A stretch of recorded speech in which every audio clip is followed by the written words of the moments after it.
కోదండరామ్ గారిని ఎన్నిసార్లు house arrest చేశారు చెప్పండి. ఇదే రేవంత్ రెడ్డి గారిని ఎన్నిసార్లు హౌస్ అరెస్ట్ చేశారు చెప్పండి.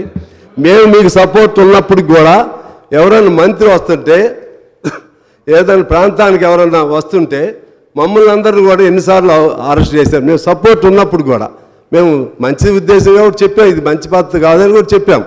ఇలా చేసుకుంటా పోతే ప్రజల్లో నువ్వు బంగారం పెట్టు, బంగారంతో కూడినటువంటి లేకపోతే పంచభక్ష పరిమాణాలను పెట్టు, హంస తూలికా తల్పాలను ఏర్పాటు చేయి, నువ్వు ఎంతైనా చేయి, స్వేచ్ఛ లేనటువంటి మానవ జీవితాన్ని ఎవడు అంగీకరించడు. తెలంగాణలో అసలే అంగీకరించడు. తెలంగాణ అస్తిత్వం ఆవిర్భావం మొత్తం కూడా అటువంటి తిరుగుబాటులో నుంచే వచ్చిందని నేను మీకు మనవి చేస్తున్నాను.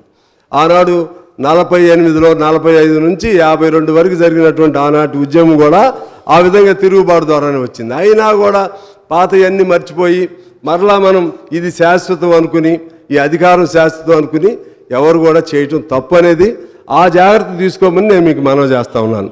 ఎందుకంటే రేవంత్ గారు లోపల ఉన్నాడు, మీరు మన ప్రభాకర్ గారు మీరు అందరూ లోపల ఉన్నారు, మేము అందరం కూడా లోపల ఉన్నాం. ఇలా ఉండే పరిస్థితి రాకుండా స్వేచ్ఛా వాయువులతో కూడినటువంటి స్వచ్ఛమైనటువంటి సమానత్వంతో కూడినటువంటి స్వేచ్ఛా భారత్, స్వేచ్ఛా తెలంగాణ మనకు కావాలి.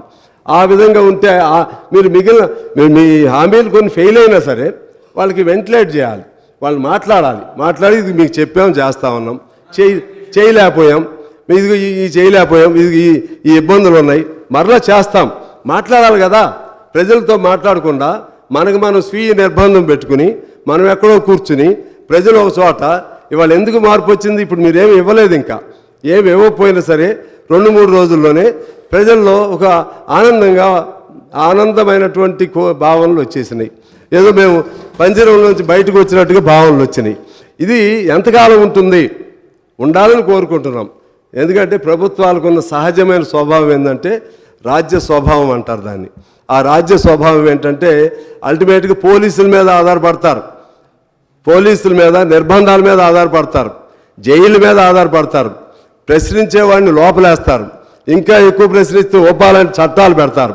చట్టాలు పెట్టకూడదని తెలిసి కూడా మనమే ఉద్యమాల్లో చేస్తాం, మనమే ఆందోళన చేస్తాం. ప్రతిపక్షంలో ఉన్నప్పుడు అధికార పక్షంలోకి వచ్చినప్పుడు అవన్నీ మర్చిపోతూ ఉంటాం. దయచేసి అటువంటి వాటి జోలికి వెళ్ళొద్దని చెప్పడానికే నేను మీకు ఇవన్నీ కూడా చెప్తానే ఉన్నాను. అదేవిధంగా ధర్నాలు లేవు, ఆ రోజుల్లో అసెంబ్లీలో మాట్లాడే అవకాశం లేదు, ఆందోళనలు లేవు, సమ్మెలు చేస్తే ఉద్యోగాల నుంచి తీసివేశారు. ఒక్కో సమ్మె తీసుకోండి, చిన్న వాళ్ళు, ఎస్సీలు, ఎస్టీలు, పంచాయతీల్లో పనిచేసేవాళ్ళు, మున్సిపాలిటీలో పనిచేసేవాళ్ళు, వాళ్ళని సమ్మె చేశారని చెప్పి మీరు సమ్మె చేస్తారా? సమ్మె అనేది బ్రిటిష్ వాడే మనకి ఇచ్చినటువంటి చట్టం. బ్రిటిష్ వాడి కాలంలోనే సమ్మెలు చేసేసాం, వాళ్ళని తీసేశారు. అది కరెక్ట్ కాదు అని చెప్తున్నాం.